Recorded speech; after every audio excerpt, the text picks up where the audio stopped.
Varias personas me ayudaron a ponerme de pie.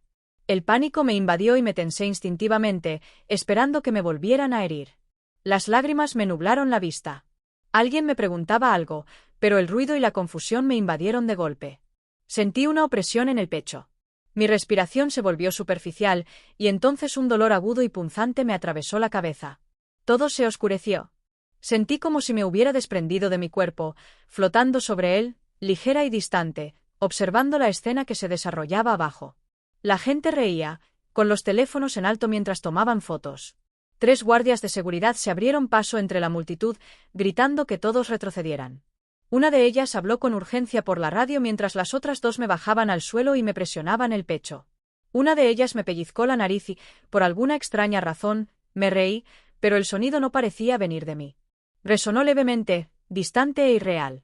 Una ambulancia entró en el aparcamiento con un chirrido, obligando a la multitud a dispersarse. Se acercó y 2 paramédicos saltaron, desplegando una camilla mientras corrían hacia mí. El ambiente cambió al instante. La gente se dio cuenta algo andaba muy mal e intenté acercarme, pero la seguridad me lo impidió. Llegaron más guardias, obligando a la multitud a alejarse aún más. Sentí una extraña presión en el pecho. Al bajar la vista, vi que me cortaban el vestido de graduación y la ropa interior. No me importaba el vestido.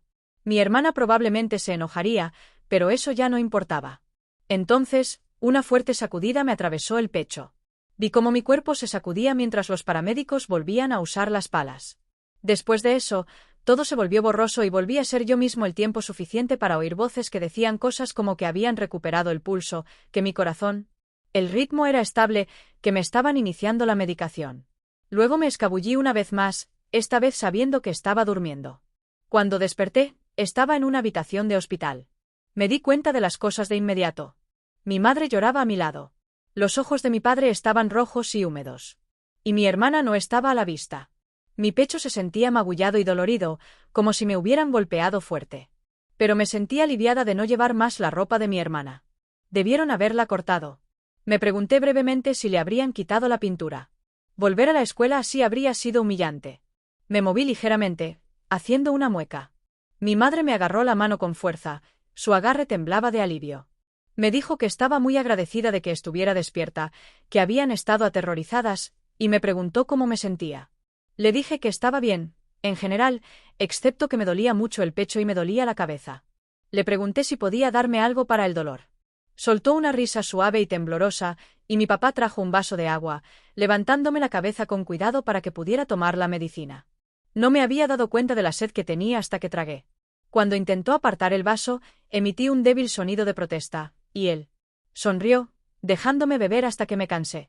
Le di las gracias y les pregunté si estaban bien porque ambos parecían exhaustos. Mi madre dijo que por fin sentían que podían dormir ahora que estaba a salvo. Entonces las palabras salieron a borbotones de mi boca. Le dije que no me había ido a ningún lugar peligroso. Mi hermana y sus amigas me habían dejado en el centro comercial. Dije que había sido la peor experiencia de mi vida. Que me atraparon con su ropa, me pintaron la cara y se fueron mientras la gente se reía y tomaba fotos. Dije que me había sentido tan avergonzada que pensé que me derrumbaría por completo. Añadí que al menos la pintura podría evitar que la gente me reconociera después. Mi madre empezó a reír débilmente, pero su expresión cambió de repente a algo duro y enojado, una expresión que nunca antes le había visto. Me preguntó por qué mi hermana haría algo así y si entendía la causa. Le dije lo avergonzada que me sentía. Le expliqué que mi hermana había llegado a casa y me había pillado con su suéter de cachemira, el suave que le encantaba. Dije que estaba furiosa y que tenía miedo de que me volviera a golpear, pero una de sus amigas la detuvo. Después, susurrando, mi hermana me preguntó delante de todos si quería ser una chica. Le dije a mamá que no podía decir la verdad con sus amigas mirándome. Ya me habían molestado bastante en la escuela por mi aspecto. Dije que me habían sujetado mientras mi hermana tomaba lo que quería, me vestía y luego me pintaba la cara. Le dije que no entendía por qué mi hermana era tan cruel si nunca me quejé de que se llevara cosas de mi habitación. Dije que solo quería sentir lo suave que era el suéter y le pregunté si eso realmente me convertía en una mala persona. Mi mamá me dijo que, si bien no debería haber entrado en la habitación de mi hermana porque había cruzado los límites, lo que mi hermana hizo después fue completamente inaceptable. Explicó que los médicos estaban preocupados por la pintura en mis labios, que era tóxica y que podría haberme enfermado gravemente. Luego se volvió hacia mi papá y le pidió que encontrara a Lauren y la llevara al hospital para ver a su hermano. Le rogué que no lo hiciera, diciéndole que no quería que mi hermana volviera a reírse de mí. Mi mamá respondió con voz tranquila pero fría que no tenía por qué preocuparme, que no habría risas. Me estremecí, temiendo que estuviera enojada conmigo. Ella. Se ablandó de inmediato, se disculpó y me dijo que no quería asustarme. Me preguntó con dulzura si estaba bien y si aún me dolía el pecho o algo más. No, mamá. Estoy bien. Es solo que nunca te había oído hablar así. Quería asegurarme de que estabas bien. Me invadió el sueño, y debieron de notarlo. Papá me acomodó la cabeza con cuidado en la almohada, poniéndome más cómoda. Me dijeron que descansara y no me preocupara por nada, asegurándome que estaban allí y que todo estaría arreglado. Les sonreí levemente y me sumí en un sueño profundo, vacío y sin sueños. El médico entró en la habitación justo cuando me dormía. Comentó en voz baja que el descanso era justo lo que mi cuerpo maltrecho necesitaba en ese momento. Luego se dirigió a mis padres y les dijo a Steven y Margaret que había algunos asuntos importantes que necesitaba discutir antes de involucrar a los servicios familiares. Ambos parecían sorprendidos y ansiosos, y empezaron a preguntar qué quería decir, pero él levantó una mano para detenerlos con suavidad.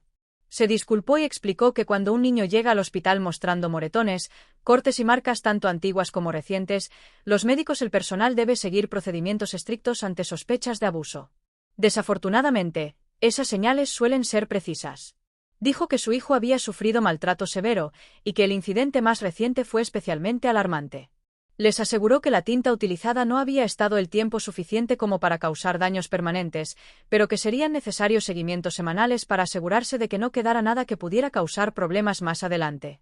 La pintura aplicada en la cara contenía compuestos dañinos y requeriría varias limpiezas profundas durante las próximas 2 semanas para prevenir el envenenamiento. El adhesivo involucrado era inusual, pero la mayor parte ya se había eliminado y lo poco que quedaba se desgastaría naturalmente.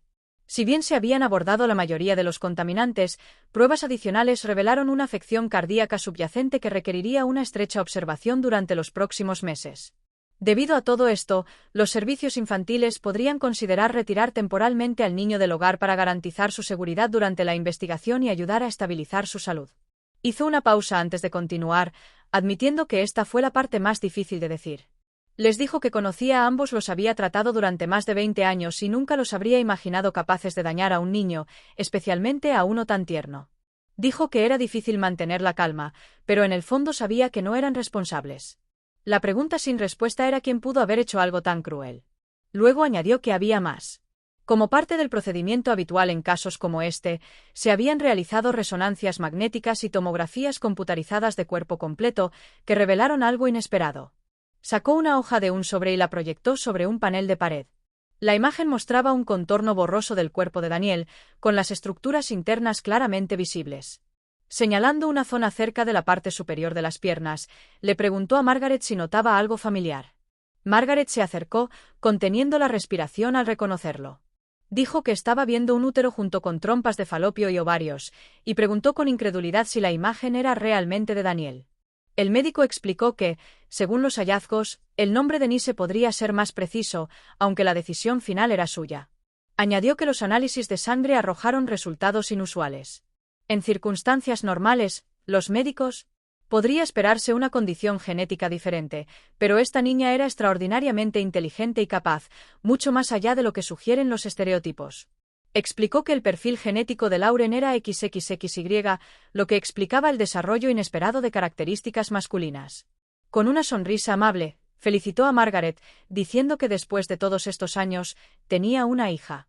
Margaret permaneció completamente inmóvil, con ambas manos cubriéndose la boca mientras miraba a la niña que yacía en la cama del hospital, con la comprensión asomándose en sus ojos. Se giró hacia su esposo, cuyo rostro se iluminó de pura felicidad. Dijo que siempre había sentido que su hija era demasiado dulce y sensible para ser un niño, pero que confiaba en las apariencias e intentó criarla de esa manera de todos modos. Ahora, dijo que finalmente entendía por qué esas lecciones nunca habían arraigado del todo. Añadió que nada de eso importaba. Amaba a su hija completamente, pasara lo que pasara. Steven asintió con entusiasmo, sonriendo mientras decía que estaba encantado de tener otra hija, bromeando que tal vez esta no resultaría como la alborotadora que había criado antes.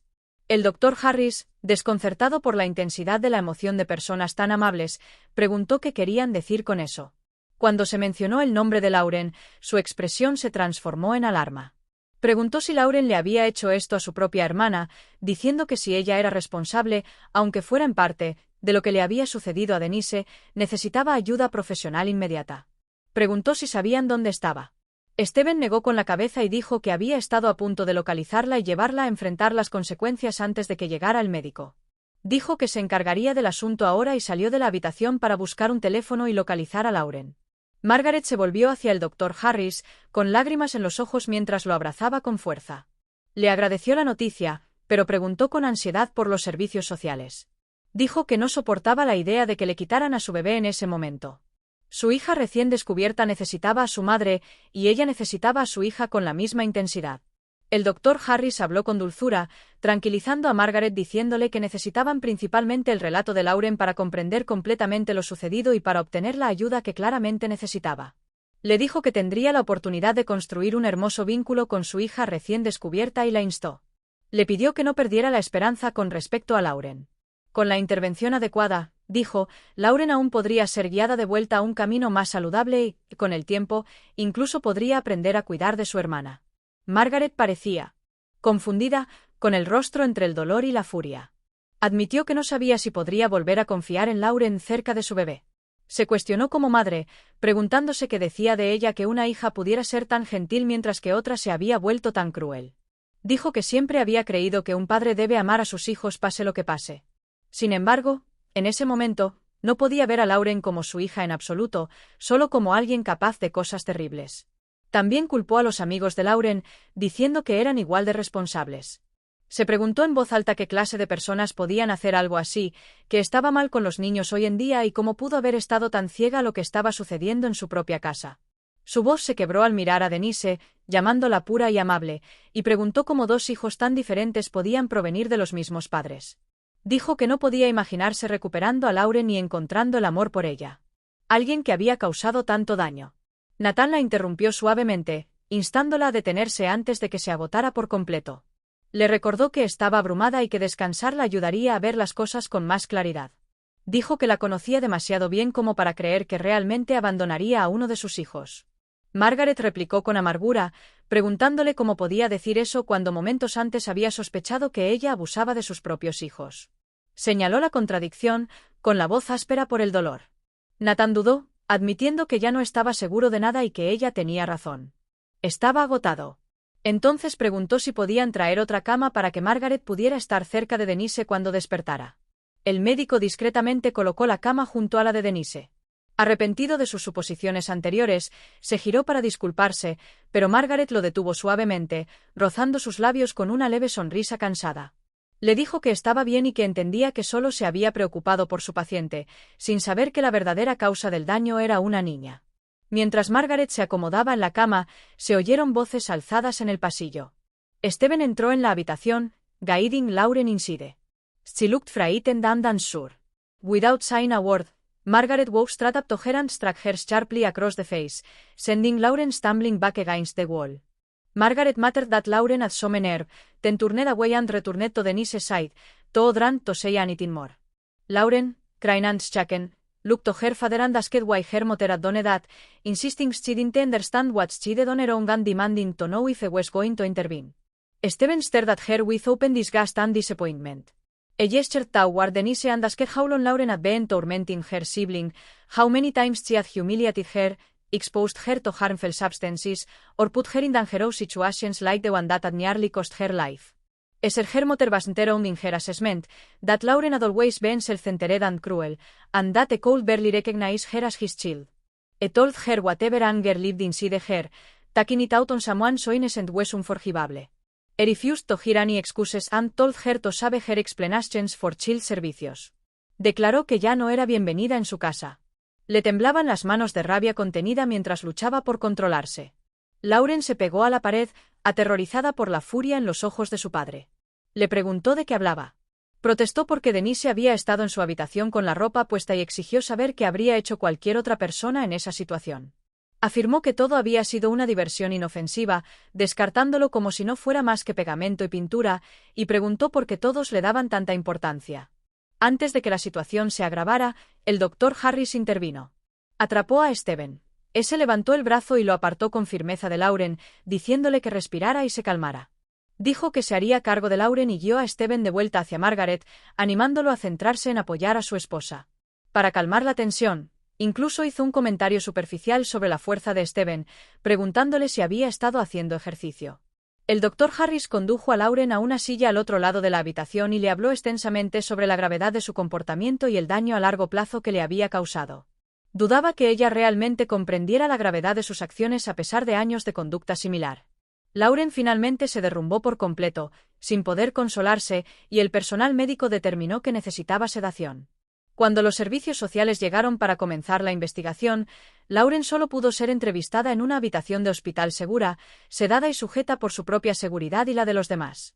Los amigos de Lauren, que habían participado en la humillación pública de Denise, recibieron 5 años de libertad condicional cada uno, junto con 1000 horas de servicio comunitario y un estricto toque de queda que restringió drásticamente su vida social. Su posición en la comunidad. Sufrieron mucho, especialmente cuando Denise, antes conocida como Daniel, se convirtió en una persona ampliamente respetada y admirada. Durante su libertad condicional, lucharon por procesar plenamente las consecuencias de sus actos, asimilando poco a poco la crueldad y la negligencia que caracterizaron sus acciones. Denise, en cambio, prosperó.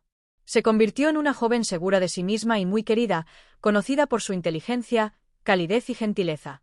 La gente se sentía atraída por ella de forma natural, y sus padres se enorgullecían enormemente de la persona en la que se había convertido.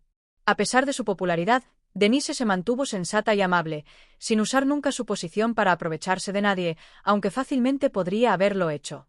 En ocasiones importantes, a veces usaba su suéter favorito de cachemira suave, el mismo que había pertenecido a su hermana, Lauren. La recuperación de Lauren progresó lentamente.